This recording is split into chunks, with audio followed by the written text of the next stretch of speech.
For today's reading, I'm going to read a few pages from the book called Where the Mountain Meets the Moon, written by Grace Lin. Chapter 1. Far away from here, following the Jade River, there was once a black mountain that cut into the sky like a jagged piece of rough metal. The villagers called it Fruitless Mountain because nothing grew on it, and birds and animals did not rest there. Crowded in the corner of where Fruitless Mountain and the Jade River met was a village that was a shade of faded brown. This was because the land around the village was hard and poor. To coax rice out of the stubborn land, the fields had to be flooded with water. The villagers had to tramp in the mud, bending and stooping and planting day after day. Working in the mud so much made it spread everywhere, and the hot sun dried it onto their clothes and hair and homes. Over time, everything in the village had become the dull color of dried mud. One of the houses in this village was so small that its wood boards held together by the roof made one think of a bunch of matches tied with a piece of twine. Inside, there was barely enough room for 3 people to sit around the table, which was lucky because only 3 people lived there. One of them was a young girl called Min Li.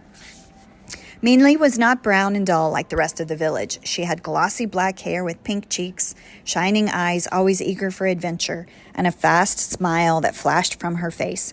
When people saw her lively and impulsive spirit, they thought her name, which meant quick thinking, suited her well. Too well, her mother sighed, as Min Li had a habit of quick acting as well. Ma sighed a great deal, an impatient noise usually accompanied with a frown, at their rough clothes, run-down house, or meager food. Min Li could not remember a time when Ma did not sigh. It often made Min Li wish she had been called a name that meant gold or fortune instead.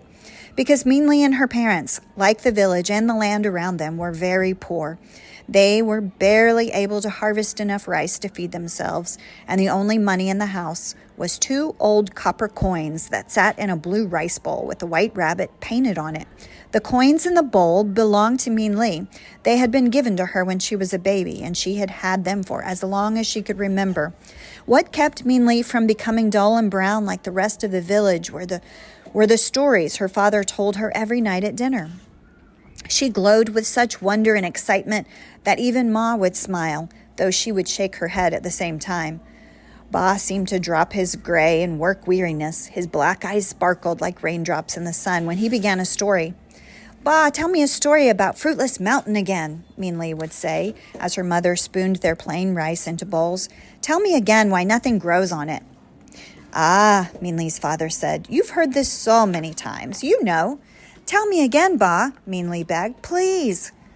"Okay," he said, and as he set down his chopsticks, his smile twinkled in a way that Min Li loved.